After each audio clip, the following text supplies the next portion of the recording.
சோனம் வாங்சு டெல்லியில் 19 நாளாக சாப்பிடாம கொள்ளாமல் உண்ணாவிரதத்தில் இருக்கார். எதுக்காக தெரியுமா? இந்த மே மாதத்தில் நீட் எக்ஸாம் நடந்துச்சு. அதில் மிகப்பெரிய முறைகேடு நடந்து அந்த எக்ஸாமே கேன்சல் பண்ணாங்கல்ல. அதுக்காக கல்வி அமைச்சர் ராஜினாமா பண்ணணும் அப்படிங்கிறதுக்காக 19 நாளாக சாப்பிடாம கொள்ளாமல் இருக்கார். ஆனால் அந்த கல்வி அமைச்சர் அதெல்லாம் ராஜினாமா பண்ண முடியாது அப்படின்னு சொல்லியிருக்காங்க. அதை பற்றி தான் டீட்டெயிலாக இந்த வீடியோவில் பார்க்க போகிறோம். எல்லாருக்கும் வணக்கம், நான் தான் பாலாஜி பேசுகிறேன். முதல்ல இந்த சோனம் வாங்சுவை பற்றி தெரிஞ்சுக்குவோம். இவர் 1966 லடாக்கில் பிறக்கிறாருங்க. ஆனால் அவர் பிறக்கும்போது அங்கே பெருசாக ஸ்கூல்லாம் இல்லை. அவங்க அம்மா தான் நிறையா பாடங்களை கற்றுக் கொடுக்குறாங்க. ஒரு 9 வயசு ஆனதுக்கு அப்புறம் தான் இவங்க ஸ்ரீநகருக்கு மாறுறாங்க. அங்கே ஸ்கூல் இருக்குது. அங்கே சேர்த்து விட்டா என்ன தெரியுமா நடக்குது? ஸ்கூலில் உள்ளவங்க நினைக்கிறாங்க இவரை முட்டாள்னு. காரணம், இவருக்கு அந்த லாங்குவேஜ் புரியலை. அதனால ஸ்கூலில் உள்ளவங்க நினைக்கிறது இவருக்கு எதுவுமே தெரியாது, இவர் முட்டாள் அப்படின்னு. இவர் அதுக்கப்புறம் டெல்லிக்கு மாறுறாரு. டெல்லியில் நிறையா விஷயங்களை கற்றுக்கிறாரு. இப்படியே காலங்கள் ஓடுது. பயங்கரமாக டிகிரியெல்லாம் வாங்கி பெரிய ஆளாக வந்து வளர்ந்துடுறாப்புல. இப்படி போய்கிட்டு இருக்கும்போது தான் ஒரு 1988 சம்திங். அப்போ வந்து பார்த்துட்டிங்கன்னா அங்கே லடாக்கில் வந்து பெருசாக ரிசல்ட் இல்லை. இதனால ஒரு ஸ்கூலை ரெடி பண்ணுவோம் அப்படின்னு வித்தியாசமான ஸ்கூலை ரெடி பண்ணுறாரு. அதாவது நண்பன் படத்தில் கிளைமேக்ஸில் ஒரு ஸ்கூல் மாதிரி வரும்ல, அது மாதிரி அவர் ரெடி பண்ணுறாரு. எல்லாமே வந்து சோலார் வச்சு, அதை தாண்டி இந்த சைக்கிளை மிதிச்சா மாவு அரைக்கிற மாதிரி நிறையா அவங்க வித்தியாசமாக அந்த ஸ்கூலை வந்து நடத்துகிறாங்க. இதனால் ரிசல்ட்டும் நல்லா வருது. இப்படியே பயங்கரமாக போய்கிட்டு இருக்குது. எல்லோரும் இதை பற்றி பேசுகிறாங்க. இப்படி போயிட்டு இருக்கும்போது தான் இதை வச்சு 3 Idiots, நண்பன் இது மாதிரி வந்து எடுக்கிறாங்க. அந்த 3 Idiotsல கூட அந்த கிளைமேக்ஸ் சீன் எடுக்கும்போது இந்த ஸ்கூலில் எடுக்கணும் தான் அப்படின்னு கேட்டிருக்காங்க.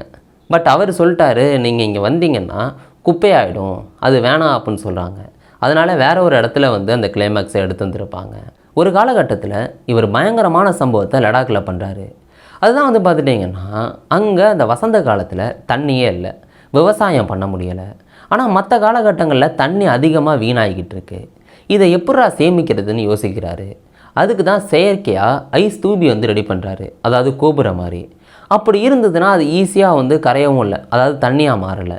கரெக்டாக இவங்களுக்கு அந்த வசந்த காலம் வருது பாருங்கள், அப்போ அது தண்ணியாக மாறிக்குது, விவசாயம் பண்ண முடியுது. இப்படி செயற்கையாக வந்து ஒரு ஐஸ் தூபியை ரெடி பண்ணி ஒரு மிகப்பெரிய சாதனையை பண்ணுறாரு.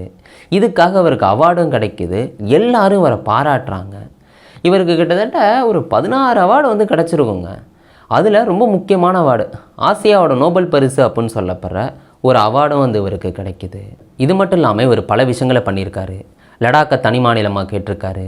இப்போ 19 நாள் உண்ணாவிரதம் இருக்காரா? அப்போ 21 நாள் உண்ணாவிரதம் இருந்திருக்காரு. நல்லா தான் இருந்திருக்காப்புல. அதை தாண்டி ஒரு போராட்டம் பண்ணும்போது பயங்கரமான கலவரம் ஆகிடுது. கலவரத்துக்கு காரணம் இவர் தான்னு இவரை ஜெயிலில் தூக்கி போடுறாங்க. 170 நாள் ஜெயிலில் இருக்காப்புல. அதுக்கப்புறம் தான் இவரை வெளியே விடுறாங்க. இது மாதிரி சமூகத்துக்கு என்னென்னலாம் தேவையோ அதெல்லாம் பார்த்து பண்ணுறாப்புல. இந்த நேரத்தில் தான் உச்சநீதிமன்ற நீதிபதிகள்லேருந்து இது மாதிரி இந்த சிஸ்டத்தை குறை சொல்கிறவங்கள காக்ரோச்சஸ் அப்படின்னு சொன்னாங்க. சரி, காக்ரோச்சஸ் எல்லாம் சேர்ந்தால் என்ன பண்ண முடியும் அப்படின்னு காமிப்பொண்ணு சிஜேபி, காக்ரோச்சஸ் ஜனதா பார்ட்டி அப்படின்னு ஒன்று உருவாக்குறாங்க. இது பிஜேபிக்கு ஆப்போசிட்டாக சிஜேபி. இப்படி இவங்க வந்து வளர்ந்துக்கிட்டு இருக்காங்க. நிறையா ஃபாலோவர்ஸ் வந்து வருது, போராட்டம்லாம் பண்ணுறாங்க. இப்படியே போய்கிட்டு இருக்கு.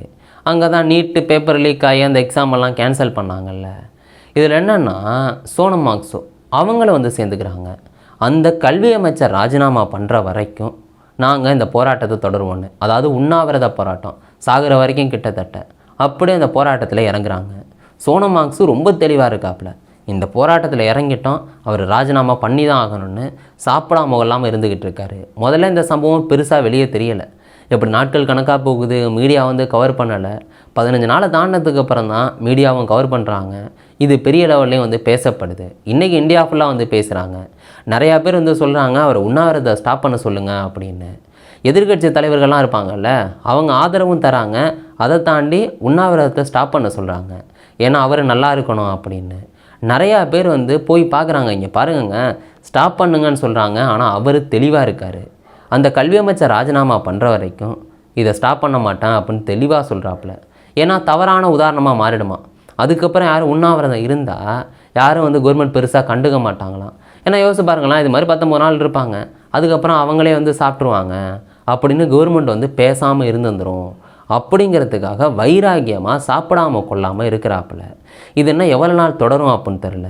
அவர் இன்றைக்கி வெளியிட்ட வீடியோவில் சொல்லியிருக்காப்புல, நீங்கள் எல்லாரும், அதாவது காலேஜ் ஸ்டூடெண்ட்ஸு, ஸ்கூல் ஸ்டூடெண்ட்ஸு எல்லாரையும் 20ஆம் தேதி நாடாளுமன்றத்துக்கிட்ட வந்து வர சொல்லியிருக்காப்புல, அப்படியே நடந்து போகிற மாதிரி. ஏன்னா காரணம் என்ன தெரியுமா? இந்த நீட் அந்த ராஜினாமாவுக்காக. ஏன்னா பொறுப்பேற்றுக்கணும்ல. இது கொஸ்டின் பேப்பர் லீக் ஆகிட்டு அதனால் வந்து சூசைட்லாம் நடந்துருக்கு. கல்வி அமைச்சர் ராஜினாமா பண்ணலன்னா, அதாவது ஒரு பொறுப்பு கூறல் கூட இல்லைன்னா என்ன பண்ணுறது? அதனால் எல்லோரும் நடந்து போகிறோம்ப்பா நாடாளுமன்றத்தை நோக்கி, அன்னைக்கு ஒரு சொல்யூஷன் கிடைக்கும் அப்படின்னு சொல்லியிருக்காங்க. இவர் இப்போ முடியாமல் இருக்கார். டாக்டர்ஸ் வந்து 24 மணி நேரமும் இவரோட உடல்நிலையை வந்து செக் பண்ணிக்கிட்டு இருக்காங்க. இவர் ஆரம்பிக்கும் போது இருந்த கிலோவோட, அதாவது வெயிட்டை விட 9 கிலோ கிட்டத்தட்ட வெயிட்டு குறைஞ்சிருந்திருக்காரு. ஒரே நாளில் 400 கிராம்லாம் வெயிட்டு குறைஞ்சிருந்திருக்காரு. ரொம்ப மோசமான நிலைமையில தான் இருந்துக்கிட்டு இருக்காப்புல. மக்கள் வந்து எல்லா இடத்துலேருந்து வந்து ஆதரவு தந்துக்கிட்டு இருக்காங்க. இதில் என்னென்னா, ஒரு மனு வந்து டெல்லி உயர்நீதிமன்றத்தில் போடுறாங்க. அங்கே வந்து சொல்கிறாங்க அந்த மனுவில், இது மாதிரி இவரை வலுக்கட்டாயமாக கவர்மெண்ட் ஹாஸ்பிட்டலுக்கு கொண்டு போய் வைட்டமின் நிறையா வந்து திரவ உணவு வந்து கொடுத்துடணும், இவர் நிறையா சாப்பிட்டு தெம்பாக இருக்கணும், இவர் இறந்து போயிட்டால் நம்ம நாட்டுக்கு மட்டும் கிடையாது உலகத்துக்கே அது அவமானம் தான் அப்படிங்கிற மாதிரி அந்த மனுவில் சொல்லியிருந்திருப்பாங்க. பட் இருந்தாலும் உண்ணாவிரத போராட்டம் கையில் எடுக்கிறது அது அவரோட உரிமை இல்லை. அதை எப்படி வலுக்கட்டாயமாக பண்ண முடியும்? இங்கே நீதிபதிகள் சொல்லியிருக்காங்க, அவங்கள வந்து கவர்மெண்ட் டாக்டர்ஸ் வந்து செக் பண்ணணும் அவரோட உடல்நிலை எப்படி இருக்குது அப்படின்னு. ஏன்னா ஒரு சாமானியனோட உயிரும் வந்து இங்கே ரொம்ப ரொம்ப முக்கியமான ஒன்றா இருக்குது அப்படின்னு நீதிமன்றம் தெளிவாக குறிப்பிட்டிருக்கும். இதுமாதிரி உத்தரவு போட்டிருப்பாங்க, கவர்மெண்ட் டாக்டர்ஸ் வந்து செக் பண்ணணும் அப்படின்னு. இப்படி பல விஷயங்கள் வந்து நடந்துக்கிட்டே இருக்குது. நீதிமன்றத்தில் மனு போடுறது, மக்கள் வந்து இந்த சோனம் வாங்ஸுக்கு ஆதரவு தரது, நிறைய பேர் இந்த போராட்டத்தை நிறுத்த சொல்கிறது அப்படின்னு பல விஷயங்கள் வந்து நடந்துக்கிட்டே இருக்குது. பட் அந்த கல்வி அமைச்சர் இன்னமும் வந்து ராஜினாமா பண்ணலை. இவர் இந்த மனு போட்டாங்கல்ல, அதில் குறிப்பிட்டிருப்பாங்க, அடுத்த 48 மணி நேரம் இவர் இப்படியே தொடர்ந்தால் இவர் இறந்து போகிறதுக்கான வாய்ப்புகள் அதிகம் இருக்குது அப்படின்னு. இதை என்ன சொல்கிறது அப்படின்னு தெரியலை. 20ஆம் தேதி அப்படியே நடந்து போக போகிறாங்க நாடாளுமன்றத்தை நோக்கி. நீங்கள் இந்த சம்பவத்தை எப்படி பார்க்குறீங்க? நீங்கள் இந்த போராட்டத்தை கைவிடணும்னு நினைக்கிறீங்களா, இல்லாட்டி இன்னமும் தொடரணும்னு நினைக்கிறீங்களா? உங்களுக்கு என்ன தோணுதோ அதை கீழே கமெண்ட் பண்ணுங்கள். நாளைக்கு இன்னொரு வீடியோவில் நான் உங்களை சந்திக்கிறேன். Bye guys.